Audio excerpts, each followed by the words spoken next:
Little pump fake and unable to finish, but there's Haddadi. Lillard uses the Adebayo screen. Lillard for three. And I love it. Booker, your scores, you need them to score.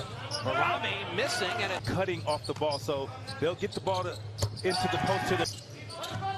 And Lillard made 1-3 and make it in now. The pressure is just you not even winning the goal lineup change. You put your scores and kind of get things going early. JaVale running the floor.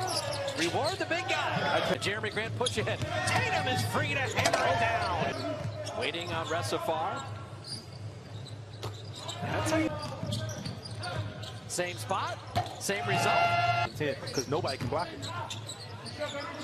And so three. Lillard, who started the game beautiful. Lillard off that Adebayo screen and four. Now Haddadi. I tell you what, the 70 in the Boston Garden, that puts people on notice. Absolutely. Durant tees up a triple. And there is Middleton. Taken out to KD. And Middleton from deep. Above the square. And I did attempt to get it. I didn't. Got a fix on the. A brilliant performance offensively and defensively, led by that man, Dave West.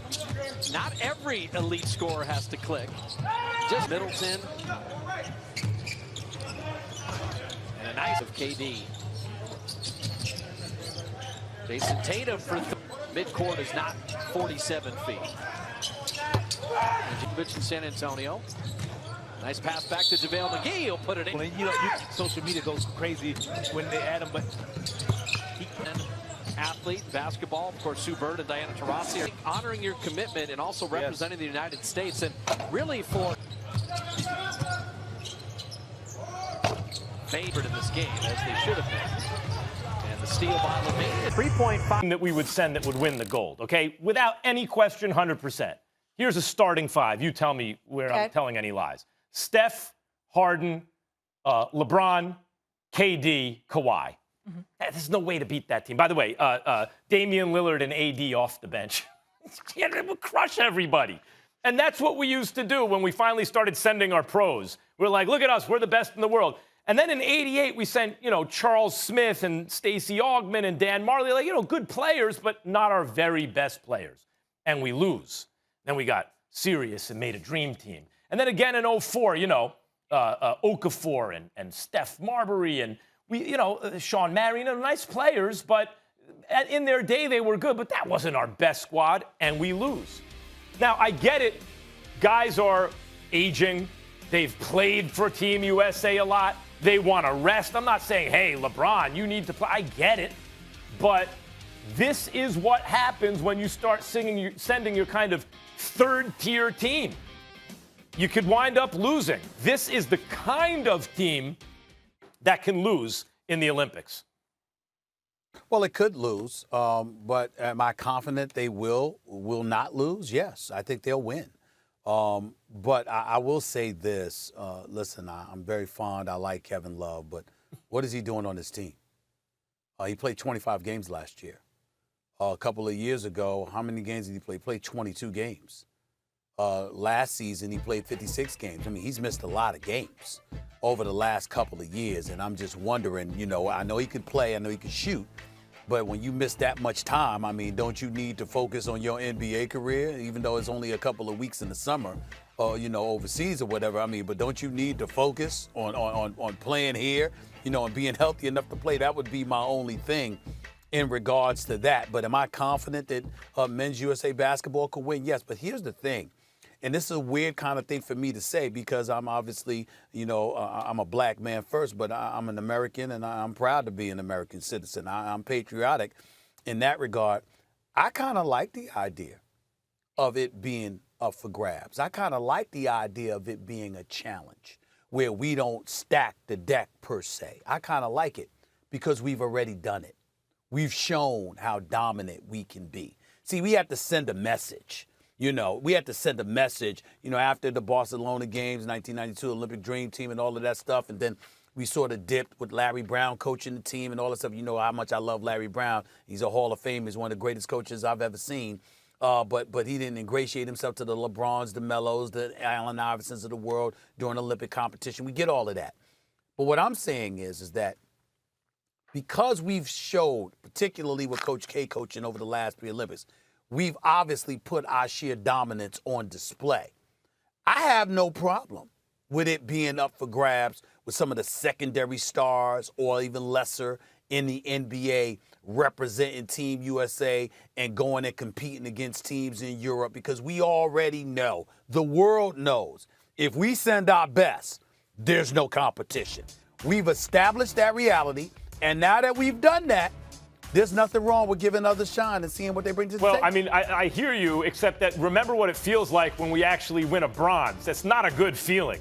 You know, that it's like, that's why everyone plays. After we win a bronze, that's why we send a sick all-star, all-time dream team's killer squad, because we're like, oh, wait a minute. We thought we wanted it to be closer, but nah, we're not taking bronze, and we crush everyone. But once we did it, though, and what I'm trying to say, Max, is that if we've done destroyed everybody and we've sent the message emphatically, if we send our best, you know you can't mess with us. You know, there's nothing wrong after you send that message to now take some secondary dudes and say, well, we think we could beat you with that too.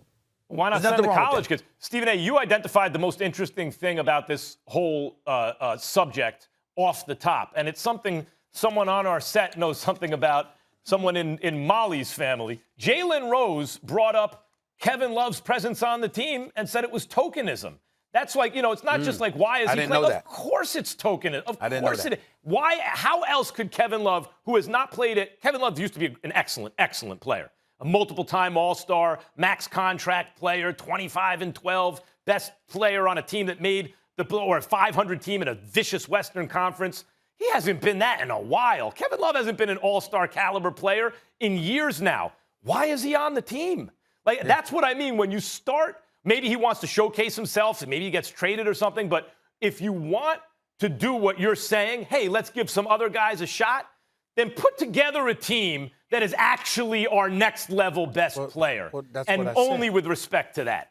That is what I said. That's I'm saying, but that's not what they did. On the team. But that's not what they did if Kevin Love's on. That's my point. That's my point. I did say Kevin Love, what's he doing on the team? You know, now he's been injured. It's not like he's been on the court and he's a scrub. He's been injured. He hasn't played. Sure. I'm just saying that because you haven't played so much, your primary responsibility should be getting back healthy and playing back in the NBA as opposed to representing Team USA. But again, I don't mind. I love the fact that Bradley Beal is going to put his skills on display. Jason Tatum's going to put his skills on display. You got Damian Lillard and these boys. These are stars. And these are stars. Our primary, you're right. I don't think you need the LeBrons and KDs of the world to win this. Kevin Love's primary responsibility should be to get healthy to play for his team. And Team USA's primary responsibility, putting the team together, should be to get to whether or not LeBron goes or the very, very best players go, to put a team together that they think will win, not worry about getting one white dude on the team to make sure there's some representation. And I totally agree with Jalen about that. Yeah. They might get their butts kicked down low, dude. That's what I'm intrigued by Team USA as well, because we don't have any bigs, really. Bam Adebayo is not that big. Draymond Green is not a true big. Now, these are elite defenders. They can do some things. But them big boys in Europe, they put that meat, Jokic. They put that pork on them and lean on them a little bit. It might be a little bit different. Now, you got three-point shooters on this team to match the three-point shooters that are out there in Europe, and they can wreak havoc, and I get that. But size could be a factor, and I'm intrigued by what I'm going to see from Team USA.